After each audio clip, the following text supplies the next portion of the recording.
Sir ಚುನಾವಣೆ ಬರ್ತಾ ಇದೆ, ಚುನಾವಣೆ ಸ್ವಲ್ಪ ಇನ್ನೊಂದು ಒಂದೂವರೆ ತಿಂಗಳ ಚುನಾವಣೆನೂ ಮುಗ್ದು ಹೋಗ್ಬಿಡುತ್ತೆ.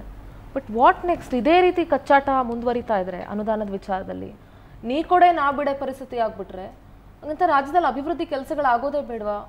ರಾಜ್ಯ ಸರ್ಕಾರ ಕೋರ್ಟ್ ಮೆಟ್ಲು ಕೂಡ ಹತ್ತಾಗಿದೆ ಈ ವಿಚಾರವಾಗಿ.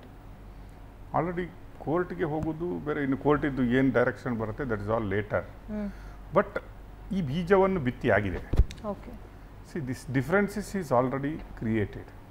ಆ್ಯಂಡ್ ನಾವು ಡಿ ಕೆ ಸುರೇಶ್ ಅವರು ಒಂದು ಮಾತನ್ನು ಹೇಳಿದಾಗ, ಅಥವಾ ಕರ್ನಾಟಕದ ಬಜೆಟಲ್ಲೇ ಸಿದ್ದರಾಮಯ್ಯ ಅವರು ಆ ಪಾಯಿಂಟ್ಗಳನ್ನು ತಂದಾಗ so everybody was shocked, started targeting central government ಅಂತ. ಅಂದರೆ ಆ ರಬ್ಬಿಂಗ್ ಏನಿದೆ ಅಲ್ಲ ಅದು ಸ್ಟಾರ್ಟ್ ಆಗಿತ್ತು ಬಜೆಟ್ ಪೂರ್ವದಲ್ಲೂ ಬಜೆಟ್ ನಂತರದಲ್ಲೂ. ಬಜೆಟಲ್ಲೇ ಸಿದ್ದರಾಮಯ್ಯನವರು ವೆರಿ ಕ್ಲಿಯರ್ ಸೆಂಟ್ರಲ್ ಬಜೆಟ್ ಆಗುತ್ತೆ, ಡಿ ಕೆ ಸುರೇಶ್ ಅವರು ಸ್ಟೇಟ್ಮೆಂಟ್ ಮಾಡ್ತಾರೆ, ಇವರು ಅಲ್ಲಿಂದ ಸ್ಟ್ರೈಟ್ ಅವೇ ಹೋಗಿ ಜಂತರ್ ಮಂತರದಲ್ಲಿ ಸ್ಟ್ರೈಕ್ ಆಗುತ್ತೆ, ವಾಪಸ್ ಬರ್ತಾರೆ. ಕರ್ನಾಟಕ ಬಜೆಟಲ್ಲಿ ನೀವು ನೋಡಿ, ಬೊಮ್ಮಾಯಿ ಅವರು ಮುಖ್ಯಮಂತ್ರಿ ಆದಾಗ ಕಳಸ ಬಂಡೂರಿ ಯೋಜನೆ, ಭದ್ರಾ ಯೋಜನೆಗೆ 5,300 ಕೋಟಿ ಸೆಂಟ್ರಲ್ ಗೌರ್ಮೆಂಟ್ಗೆ ಮಾಡ್ತಾರೆ. ಅದನ್ನು ಥ್ಯಾಂಕ್ಸ್ ಗಿವಿಂಗ್ ಬೊಮ್ಮಾಯಿ ಅವರು ಮಾಡ್ತಾರೆ. ಎಸ್, ಇಂಥದ್ದೊಂದಕ್ಕೆ ನಮ್ಮ ಸೆಂಟ್ರಲ್ ಗೌರ್ಮೆಂಟು 5,300 ಕೋಟಿ ಅನುದಾನವನ್ನು ಬಿಡುಗಡೆ ಮಾಡಿದೆ, ನಾವು ನರೇಂದ್ರ ಮೋದಿ ಸರ್ಕಾರಕ್ಕೆ ಧನ್ಯವಾದಗಳನ್ನು ಕರ್ನಾಟಕ ಸರ್ಕಾರದ ಕಡೆಯಿಂದ ಹೇಳ್ತೀವಿ ಅಂತ. ಸೇಮ್ ಈ ಸಲದ ಬಜೆಟ್ ಅದು ವೈಸವರ್ಸ್ ಆಗಿತ್ತು. It is exactly opposite. ಈ ಸಲ ಏನಾಗಿದೆ ಕರ್ನಾಟಕ ಬಜೆಟಲ್ಲಿ ಅಂದರೆ, every page and starting of the ಬಜೆಟಲ್ಲೇ ಸಿದ್ದರಾಮಯ್ಯನವರು ಸ್ಟಾರ್ಟೆಡ್ ಅಟ್ಯಾಕಿಂಗ್ ಸೆಂಟ್ರಲ್ ಗೌರ್ಮೆಂಟ್. ನಮಗೆ ಅನುದಾನದ ಕೊರತೆ ಇದೆ, ನಾವು ಇಷ್ಟು ಕೊಟ್ಟಿದ್ದೀವಿ, ನಮಗೆ ಅನ್ಯಾಯ ಆಗ್ತಾ ಇದೆ, ಇದೆಲ್ಲ ನಮಗೆ ಮಾತು ಕೊಟ್ಟಿದ್ದಾರೆ, ಯಾವುದು ಇವತ್ತು ಬಂದಿಲ್ಲ. ಅಲ್ಲಿಗೆ ಆ ರಬ್ಬಿಂಗ್ ಸ್ಟಾರ್ಟ್ ಆಗಿದೆ.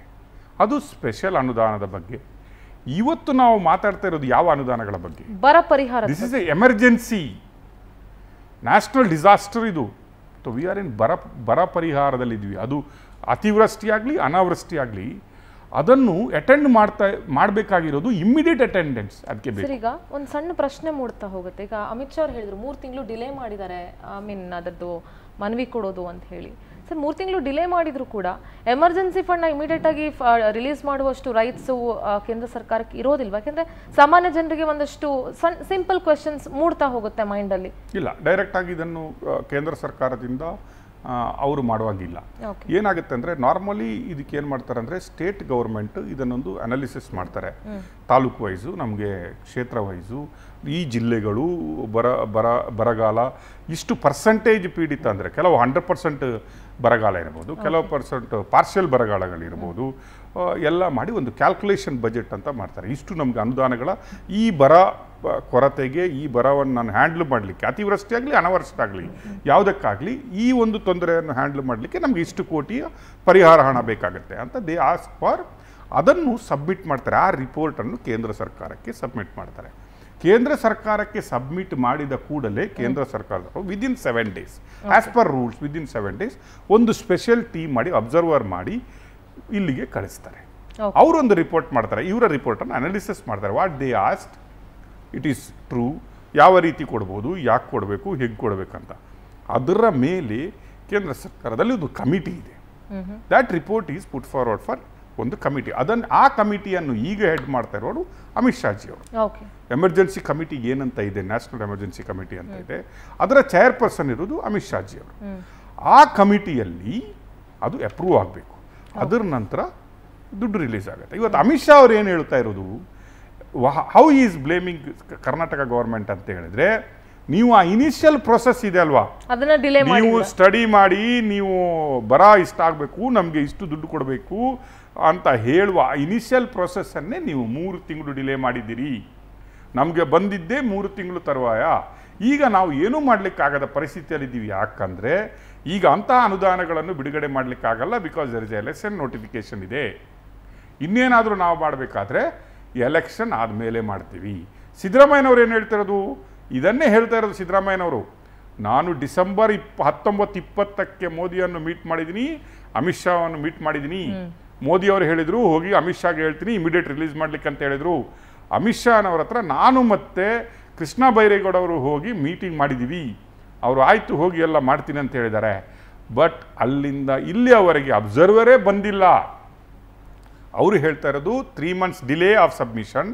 ಇವರು ಹೇಳ್ತಾ ಇರೋದು ಬಿಫೋರ್ ಡಿಸೆಂಬರ್ ಅಂದರೆ ಇವತ್ತು ನಾವು ಏಪ್ರಿಲಲ್ಲಿದ್ದೀವಿ. ಇಲ್ಲಿವರೆಗೆ ಅಬ್ಸರ್ವರೇ ಬಂದಿಲ್ಲ. Because central government don't want to release the fund because of the election ಅಂತ ಹೇಳ್ತಾ ಇರೋದು. ಇದೊಂಥರ ಈಗ ಸೆಂಟ್ರಲ್ ಗವರ್ಮೆಂಟ್ಗೆ ಎಲ್ಲಿ ಫಂಡ್ ರಿಲೀಸ್ ಮಾಡಿ ಇವ್ರು ಬರ ನಿರ್ವಹಣೆ ಮಾಡ್ಬಿಟ್ರೋ ಮತಗಳೆಲ್ಲ ಹೋಗ್ಬಿಡುತ್ತೋ ಅನ್ನೋದು ಒಂದಾದ್ರೆ, ರಾಜ್ಯ ಸರ್ಕಾರಕ್ಕೆ ಒಂಥರ ಬರಕ್ಕೆ ಅವ್ರು ಹಣ ಕೊಡದೇ ಇರೋದು, ಬರದ ಹೆಸರಲ್ಲೇ ಇಟ್ಕೊಂಡು ಬಿಜೆಪಿನ ಇದು ಮಾಡ್ಬೋದು. ಈಗ ಇಬ್ರಿಗೂ ಒಂಥರ ಇದಾಗಿದೆ ಅಂತ ಅನ್ಸುತ್ತೆ. ಈಗ ಎಕ್ಸಾಕ್ಟ್ಲಿ ರೈಟ್ ಕ್ವಶನ್. ಈಗ ಮತದಾರ ಹತ್ರ ಹೋಗ್ಬೇಕು. ಈ ಎಲೆಕ್ಷನ್ ಯಾವ ಟೈಮಲ್ಲಿ ಬಂದಿದೆ ನೋಡಿ. ಜನಕ್ಕೆ ಕುಡಿಯುವ ನೀರಿಲ್ಲ. Bengaluru is today reach 37%. ಇವತ್ತು ಬೆಂಗಳೂರು ಟೆಂಪರೇಚರ್ ಹೈಯೆಸ್ಟ್ 37ಗೆ ರೀಚ್ ಆಗಿದೆ. ಇಟ್ ಈಸ್ ಕ್ರಾಸಿಂಗ್ ಕರೆಕ್ಟ್ 37 ಅಲ್ಲಿದೆ. ಯಾವ ರೀತಿಯ ಜನ ನೀರು ಕುಡಿಲಿಕ್ಕಿಲ್ಲ, ದನಗಳಿಗೆ ಮೇವು ಕೊಡಲಿಕ್ಕಿಲ್ಲ, ನೀರು ಕೊಡಲಿಕ್ಕೂ ಇಲ್ಲ, ಸಾಕಿದ ಪ್ರಾಣಿಗಳಿಗೆ ಏನಾದರೂ ಅವುಗಳನ್ನು ಬದುಕುವ ಸ್ಥಿತಿಯಲ್ಲಿ ಜನಗಳಿಲ್ಲ, ಗುಳೆ ಹೋಗ್ತಾ ಇದ್ದಾರೆ. ಅಲ್ಲಿಂದ ಎದ್ದು ಯು ಜಸ್ಟ್ ಥಿಂಕ್ ಆ ಟೈಮಲ್ಲಿ ಎಲೆಕ್ಷನ್ ಬಂದಿದೆ. ಆಬ್ವಿಯಸ್ಲಿ ಜನಗಳಿಗೆ ಏನಾಗುತ್ತೆ ಅಂದರೆ ಎಲೆಕ್ಷನ್ ಬಂದ ಕೂಡಲೇ ಪ್ರೆಸೆಂಟ್ ಮೊದಲು ನೆನಪಾಗೋದು ಯಾರು? ರಾಜ್ಯ ಸರ್ಕಾರ. ನಮಗೆ ನೀರು ಕೊಡಲಿಕ್ಕೆ ಯೋಗ್ಯತೆ ಇಲ್ಲದವರು, ನಮ್ಮ ಬರಕ್ಕೆ ನಾವು ಸಾಯ್ತೀವ ಇಲ್ಲ ಅಂತ ನೋಡ್ಲಿಕ್ಕಿಲ್ಲದವರು ಇವತ್ತು ಮತ ಕೇಳಲಿಕ್ಕೆ ಬಂದಿದ್ದಾರೆ. ಫಸ್ಟ್ ಈಗ ಎಲೆಕ್ಟ್ರಿಸಿಟಿ ಕೊಟ್ಟಿಲ್ಲ, ಎಲೆಕ್ಷನ್ ಟೈಮ್ ಒಂದು 2 ದಿನ ಎಲೆಕ್ಟ್ರಿಸಿಟಿ ಕೊಟ್ಟಿಲ್ಲ ಅಂದರೆ ಅವನಿಗೆ ಈ ಟೆಂಪ್ರೇಚರಲ್ಲಿ ರಾತ್ರಿ ನಿದ್ದೆ ಬರದಾಗ ಅವ್ನಿಗೆ ಏನಾಗ್ಬೋದು? ಅವ್ನು ವೋಟ್ ಹಾಕ್ಬೋದಾ ನೆಕ್ಸ್ಟ್ ಡೇ?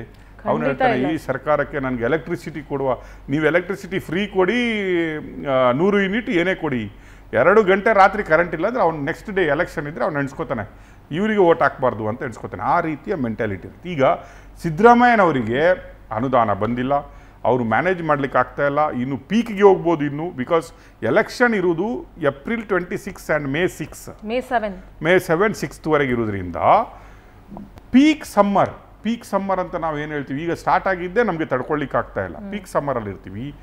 ಆಗ ಜನಗಳಿಗೆ ಇದನ್ನು ಯಾವ ರೀತಿಯಾಗಿ ನಾನು ಕನ್ವಿನ್ಸ್ ಮಾಡಬೇಕು? It is not my fault, ನನ್ನ ತಪ್ಪಲ್ಲ ಇದು, ನನಗೆ ಸೆಂಟ್ರಲಿಂದ ದುಡ್ಡು ಬಂದಿಲ್ಲ, ಅದಕ್ಕಾಗಿ ನಾನು ನಿಮ್ಮ ಬರ ಪರಿಹಾರವನ್ನು ಮಾಡಲಿಕ್ಕೆ ಆಗ್ತಾ ಇಲ್ಲ.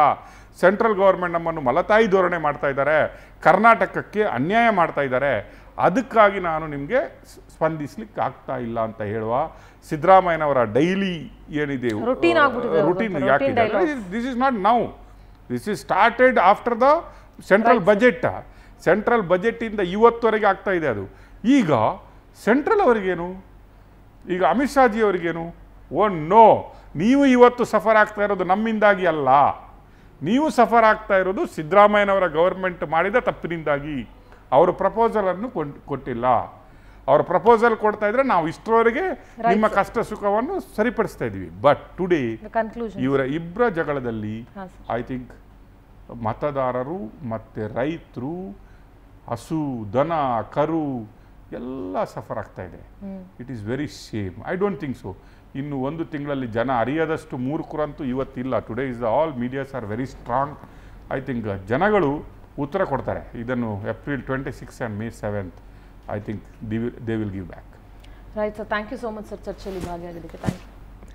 ನೋಡಿದಲ್ಲ ವೀಕ್ಷಕರೇ, ಅನುದಾನ ತಾರತಮ್ಯದ ವಿಚಾರವಾಗಿ ಏನೆಲ್ಲ ಕೇಂದ್ರ ಮತ್ತು ರಾಜ್ಯ ಸರ್ಕಾರಗಳು, ಎರಡೂ ಸರ್ಕಾರಗಳು ಡ್ರಾಮಾ ಮಾಡ್ತಾ ಇದ್ದಾವೆ ಅಂತ. ಮತದಾರರು, ಬುದ್ಧಿವಂತ ಮತದಾರರು ಆಲೋಚನೆಯನ್ನ ಮಾಡಿ ಮತ ಹಾಕಬೇಕಾಗತ್ತೆ, ಇಲ್ಲ ಅಗೇನ್ ನಾವೇ ಸಫರ್ ಪಡಬೇಕಾಗತ್ತೆ.